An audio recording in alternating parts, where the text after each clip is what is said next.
Chapitre 1. Les réussites professionnelles ne sont pas toujours propres. Comme tout le monde, Manu brûlait d'envie de s'en sortir, de se récompenser d'un dur labeur. Notre société broie les plus vives aspirations qui, in fine, transforment les êtres en bêtes de somme. Et ça, c'était hors de question. Il voulait s'épanouir dans son métier artistique sans devoir craindre le futur. Salima, quant à elle, avait pour but de subvenir aux besoins des nombreux membres de sa famille. Même si elle n'en était pas l'aînée, elle vivait ce sentiment comme une obligation. Étant prête à tout pour honorer ses propres convictions, elle en avait fait une priorité de vie, sauver les siens de la précarité et ne plus jamais avoir peur de manquer. Mais il y avait tellement de personnes à soutenir que, malgré toute la bonne volonté du monde, atteindre cet objectif légalement deviendrait un chemin de croix. Si les objectifs du couple pouvaient paraître nobles, les moyens d'y parvenir le seraient donc beaucoup moins. Manu et Salima s'imaginaient que le bonheur ne s'acquérait que grâce à la liberté qu'apporte l'argent. La réussite financière, voilà l'aboutissement d'une vie accomplie. Mais c'était sans se douter que la logique implacable du « toujours et encore plus » éteindra peu à peu leurs propres souffles vitaux. L'expérience le leur apprendra. En attendant, ils fonçaient tête baissée. Ils ruèrent vers l'or. L'occasion faisant le larron, un contact avait mis le couple sur le grill en leur faisant miroiter de juteux profits. Il s'agissait de faire passer des cigares cubains en douce vers l'Europe. Mais l'expérience ne dura pas. Trop risquée et peu lucrative. L'épisode durant lequel l'hôtesse complice sur le vol La Havane-Paris a failli faire foirer toute l'opération leur était resté en travers de la gorge. Ils avaient eu chaud. Qu'on ne se méprenne pas, ce n'était pas la droiture morale qui les avait arrêtés, mais le mauvais rapport risque-cash.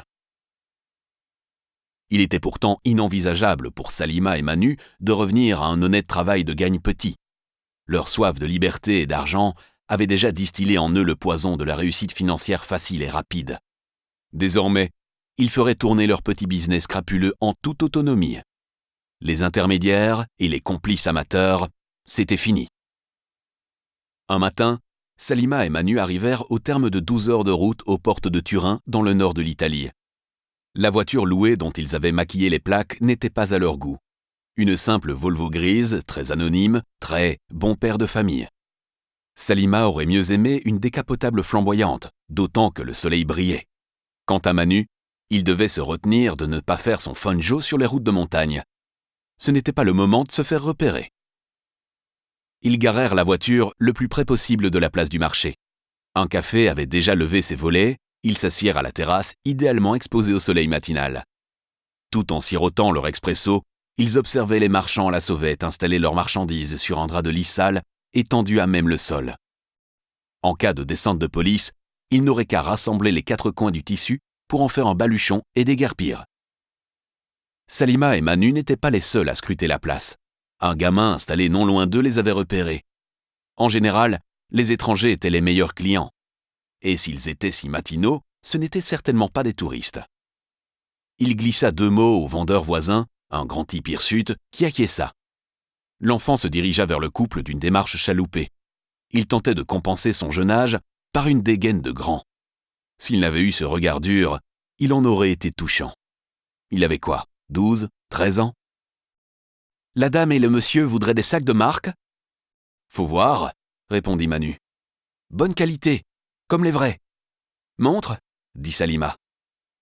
Le gamin leur apporta quelques sacs estampillés Gucci et Vuitton. Manu et Salima jaugèrent la marchandise tout en feignant l'indifférence. L'imitation présentait une qualité exceptionnelle, mais pas question de se montrer trop intéressé. On voit tout de suite que ce n'est pas du cuir, prétendit Salima. Vous voir ça, mais pas les autres. Regardez, comme des vrais. Et le petit vendeur d'attirer leur attention sur les finitions soignées et l'étiquette plus vraie que nature. Manu condescendit à lever légèrement ses lunettes de soleil, sans regarder le gamin, uniquement la marchandise. On veut bien te débarrasser de ta camelote si tu nous fais un bon prix. 600 € pour tout. Manu partit d'un grand éclat de rire. S'il avait regardé le gamin à ce moment-là, il aurait vu passer une blessure d'orgueil. Mais le gamin ne se laissa pas démonter. 600 €, bon prix. Tu me fais rire, petit. Je t'en donne 300. Dis à ton grand frère qu'il n'aura pas de meilleure occasion de toute la journée, de toute la semaine, de tout le mois. En fait, il n'aura jamais d'aussi bonne occasion tout court. » Le gamin et son voisin de marché, qui devait être son frère ou son oncle ou quoi que ce soit d'autre, discutaient tout bas. La tension entre eux était visible. Puis l'aîné fit un geste d'exaspération et renvoya le plus jeune vers les étrangers. « 320, mon oncle, il dit. » Manu sortit son portefeuille de sa poche. « 310. Et c'est bien payé. » Sans attendre l'accord du gamin, il lui fourra une liasse de billets dans ses mains sales. Salima observa son mari avec une pointe d'admiration. Il se débrouillait plutôt bien. Où avait-il pu apprendre ça? Le gamin repartit, donna l'argent à son aîné, empaqueta sa marchandise et leur adressa un « Venduto » sonore. Était-ce une insulte ou la conclusion du marché? Peu importe, Manu et Salima avaient obtenu ce qu'ils voulaient. Une quarantaine de pièces contrefaites qu'ils allaient revendre au moins 5 fois plus cher à Marseille, Bruxelles ou Anvers. Chargés comme des mules, ils retournèrent à leur voiture, placèrent le tout rapidement dans leur coffre, recouvrirent leurs marchandises de valises de touristes. Avant de refermer la malle, Salima préleva pour elle une pochette Vuitton et s'installa à l'avant de la voiture. Avant de démarrer, Manu jeta un dernier coup d'œil vers la place du marché. Le gamin et son aîné se disputaient, mais ils s'en foutaient. Tout s'était bien passé. En route. Restait à accomplir le plus dangereux, franchir les douanes. Mais pour passer sans encombre, Manu et Salima avaient mis au point une petite comédie du couple bien comme il faut, qui avait déjà fait ses preuves à l'époque des cigares. Tout en roulant, Manu pensait aux risques qu'il prenait. Les condamnations pénales étaient très sévères pour les contrebandiers, mais tout se passa bien, la chance les accompagnait. Quelque temps plus tard, un malfrat fit la proposition à Salima de devenir une mule en transportant dans son estomac des boulettes de cocaïne. Pour Manu, il s'agissait d'une folie ahurissante. « Il n'en est pas question. Si tu acceptes, je te quitte. » Manu ne plaisantait pas, Salima le voyait bien. « Pourquoi ne pas vivre comme tout le monde ?» tenta Manu. « Je ne veux pas vivre comme le commun des mortels. Je veux du cash pour me sentir libre et aider ma famille. Je ne veux plus jamais souffrir du manque. » « Et tu crois que le jour où tu te feras arrêter pour trafic de drogue et que tu croupiras en prison, tu ne souffriras pas du manque? Regarde le fils de Claire. Il s'est fait choper en passant de l'ecstasy au Japon et il a pris 10 ans.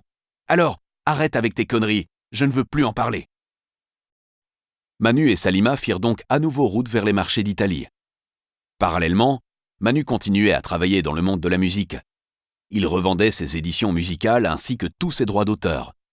Malgré ses initiatives, le compte n'y était toujours pas. Ils décrétèrent alors qu'ils voulaient plus vite.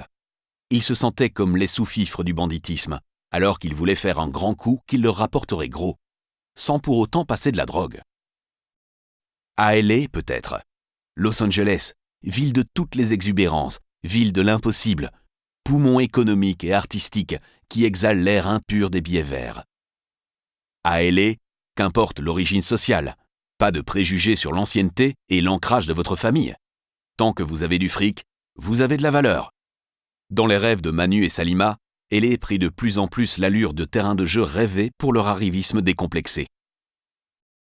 Dès leur abordage, ils se mirent en quête de financiers acceptant de s'engager dans leurs projets. Chacun se démena pour solliciter les entrevues qui se soldèrent toutes par des échecs cuisants. Ils se rendirent vite compte que sans un minimum de réseau, alpha et oméga de cet univers, ils n'arriveraient à rien. Approcher des personnes influentes dans le monde de la finance supposait des passe-droits dont ils ne bénéficiaient pas encore. Pour nouer des contacts, notre duo écumait les clubs branchés et restaurants tendance de West Hollywood, sans résultat. Résignés et ne se sentant pas à la hauteur de la ténacité qu'il fallait déployer pour mettre en place ces simulacres, le retour en Europe de la figure masculine de ce binôme se profilait. Salima, résolue comme jamais, resterait en ville. Enfin, un soir, Salima fit une rencontre aussi fortuite que providentielle. Catherine, responsable d'une agence d'escort girl, fit comprendre à Salima que si elle désirait approcher le cercle très fermé des nantis, cloisonné derrière des barricades inaccessibles, une seule solution s'offrait à elle, l'accompagnement. Au pied du mur, Salima pesa le pour et le contre en se disant « Pour tenter de séduire un gros bonnet, il faut compter une bouteille de champagne, 2 ou 3 restaurants à $150, plusieurs semaines de séduction et enfin écarter mes jambes. Cet investissement n'en vaut pas la peine. Par contre, Tarifer directement une intimité charnelle pour un montant de 1 000 $ par heure, cela serait plus profitable d'un point de vue économique. Son choix était arrêté. Elle finirait bien par dénicher le bon pigeon. Et comme venu de nulle part, l'oiseau se posa sur son épaule. Un richissime banquier succomba à ses charmes et semblait réceptif à sa quête d'ambition. Lors de leur conversation téléphonique, puisqu'un océan les séparait désormais, Manu percevait dans la voix de Salima des flottements, des incohérences et des approximations. Chaque semaine, elle lui envoyait des billets verts qu'il devait distribuer à la famille de sa femme. Il y en avait tellement qu'il se dit qu'il y avait anguille sous roche. Il y pensait souvent, et un jour, il lui demanda d'où provenait tout cet argent. Elle prétendit avoir décroché un travail dans une compagnie de traders. Il choisit de la croire. De retour à L.A. pour quelques sessions de studio, un soir, alors qu'il rentrait chez lui après une longue journée, il retira sa veste et déposa son matériel sur le sol. Tout en accomplissant des gestes routiniers, les questions commencèrent à agiter son âme. D'où vient tout cet argent? Comment fait-elle? Salima était assise dans le salon face à son ordinateur portable. De nature assez calme, donc pas du genre à faire le fanfaron quand il rentrait chez lui, il la regardait et perçut dans son visage un certain malaise. Il pressentit qu'elle allait lui annoncer quelque chose, mais quoi? « Bonsoir ma puce, ça va? Tu as passé une bonne journée? »« Cool », répondit-elle assez froidement, sans un mot de plus. Manu connaissait bien cette intonation. Il ne servira à rien d'essayer d'aller plus loin dans la discussion. Tout en ayant l'impression de marcher sur des œufs, il annonça « Écoute, j'ai juste envie de prendre une douche et d'éviter tout conflit. Je suis trop éreinté pour cela.